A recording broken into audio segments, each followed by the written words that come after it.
friends, welcome back to Amanda's Bookish Adventures, and it is my TBR for the month of August. I have some repeats. I didn't finish my entire TBR last month, but I did read more than I have physically in a while. So a lot of these are from previous book hauls, and some are backlisted that I've had for a while, or at least 3 are, but I'm excited to 4. But I'm excited because I want to read Deathly Fates this month. As a priestess paid to guide the deceased home, King Sayin has never feared death. However, when her beloved father collapsed, Sayin realizes that even she is not free from the cruel gasp of mortality. Desperate to provide her father with the medical aid he needs, Sayin accepts a dangerous job that promises generous commission and travels to a hostile state to retrieve the corpse of a missing prince. But when Sayin places her reanimation talisman on the dead prince's head, rather than making the corpse obedient to Sayin's commands, the talisman brings the prince back to life. Worse, he won't stay alive for long, not unless he absorbs enough Qi life force to keep his soul anchored to his body. In return for the reward, twice her original commission, Sayin agrees to aid the freshly handsome prince in finding and purifying evil spirits for the Qi. As they journey across the countryside, encountering vengeful ghosts and enemy spies alike, they gradually uncover dark secrets about the prince's death, secrets that can endanger both Sayin's father and the entire kingdom. Sounds so good. So this I'm going to do real quickly is from a book haul. You'll see the video at the end of the month. I'll talk about it in a vlog as well, but I want to read Henry Tudor Must Die.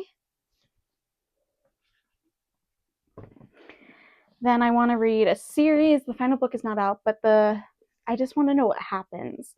And this was on my TBR at the beginning of the year, and since we are going into August, not have read it is kind of a sore point. But like I said, this is a spoiler for the TBR or book haul. Nina and Patrick are only 12 years old when they are whisked from their disfranchised mining towns to the dazzling city of Belvar City to test for magical abilities.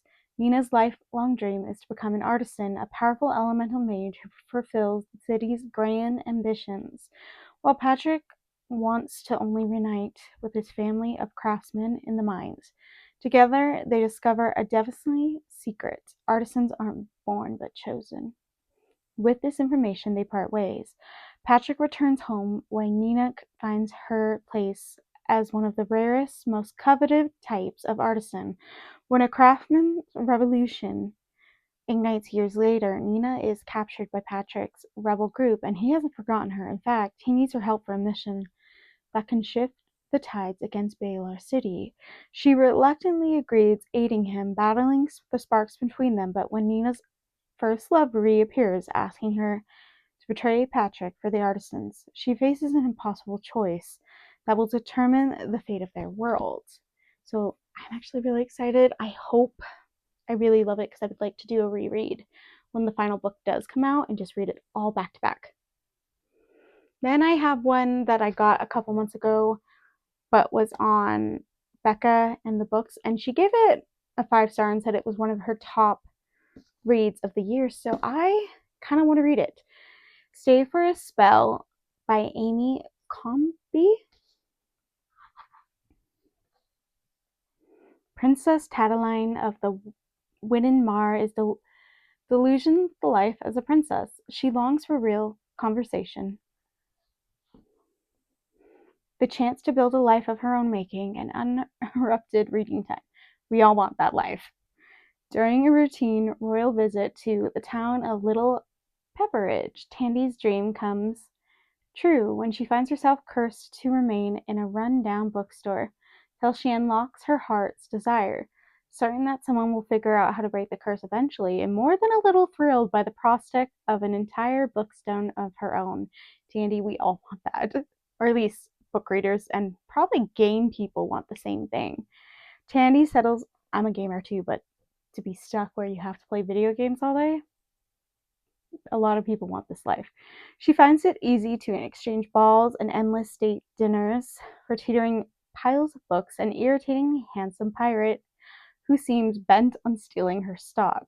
She even starts to believe she stumbled into her own happily ever after. There's just one minor problem.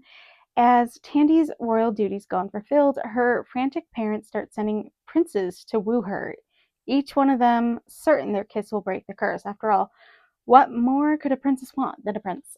I prefer the pirate, to be honest. I'm actually really excited. This is a new release as well, A Curse of Beast and Magic. Beauty is the Beast. Rain Stone is living a nightmare. Ever since she survived the attack that killed her family, she's been in hiding a terrible secret and a beast inside. It feeds on violence and chaos, but she restrains it by playing vigilante on the streets, until one night Rain uses the beast energy to heal an elderly man from a seeming random attack and discovers a new world of danger, literally. Remington Brine, Remy, knows the wall between the realm of deadly mythic creatures and our own world is very fragile. After all, he's the warden who guards the gateways between them, and Rain contains power that could tip the scales in a sinister plot against Remy's rule if she allies with him. Will they be friends or foes? Or will their dangerous attraction turn into something else? And can our world be saved by their explosive alliance? So we all know reincarnation tropes or like suddenly finding yourself in a fictional world is my favorite, and I read a lot of manga like that. This book is like that, which I'm actually really excited to see how this author does it. This Enola Andrews does it. I think I've read one book, maybe two by them. This kingdom will not kill me. When Maggie wakes up cold, filthy, and naked in the gutter, she has one thing going for her. She knows exactly where she is. The bakery allies of care torn, a city of magic, mystery, and political turmoil, a city that until now had existed solely in the pages of her favorite book. Somehow Maggie has landed inside the fantasy series she spent years obsessively rereading, her only tools for navigation the gritty world of rival warlords, sorcery, and mayhem, her encyclopedia of knowledge that she's setting. Knowledge of the plot, setting, and the characters' ambitions, and a mysterious ability to come back to life. You'll definitely need that. When Maggie apparently cannot be killed, though many will try, the same cannot be said for the living. Breathing characters she's coming to love, a motley band that includes a former lady's maid, a deadly assassin, vicarious, outrageous magical creatures, and a dangerously appealing soldier. Soon, instead of trying to get home, Maggie finds herself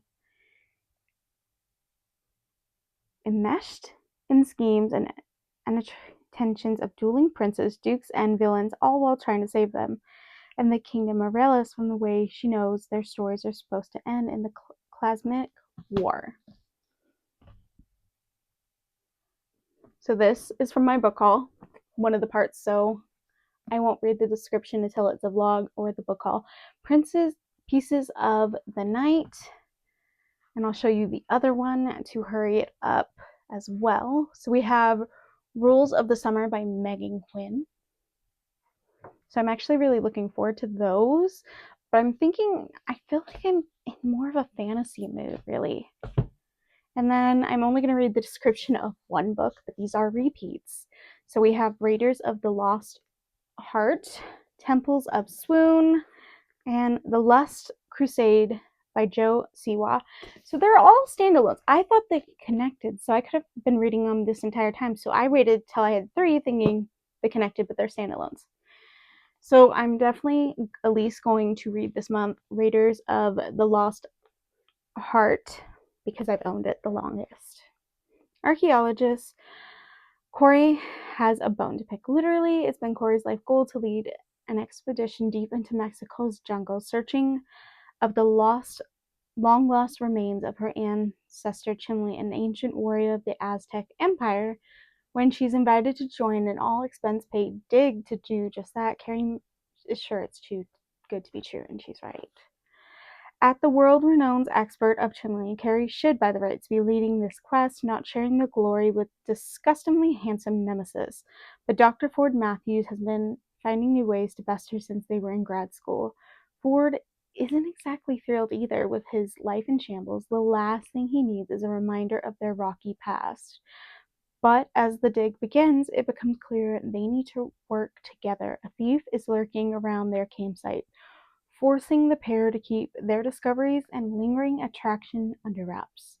With money-hungry artifact smugglers, the Mexican authorities, and the lies between them closing in, there's only one way to this all ends: explosively. So this one, at least out of the three, will be read. So those plus some repeats are what I want to read in the month of August.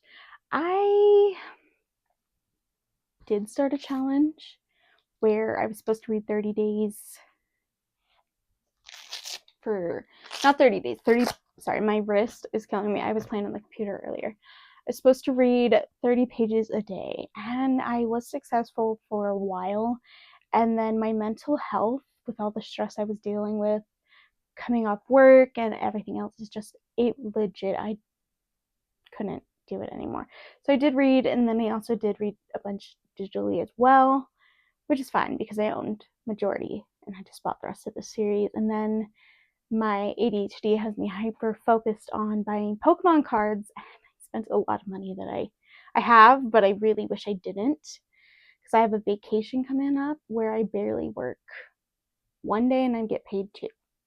So, and I took a lot of unpaid time off, so I definitely need to slow down on the roll. I'll have books coming in, but I did cancel a lot because when I realized I took a lot of unpaid time off work, I immediately canceled a lot of books. So when gift cards come in for Christmas, I'll be buying some of those releases that I canceled. That is it for this book haul. If you've read, like I was saying before I got cut off, if you've read any of these down below, let me know. And I will see you in at least book hauls, because those are already filmed. I'm hoping to get 2 to 3 vlogs up this month, but we'll see. But I will see you in whatever comes next. Bye for now.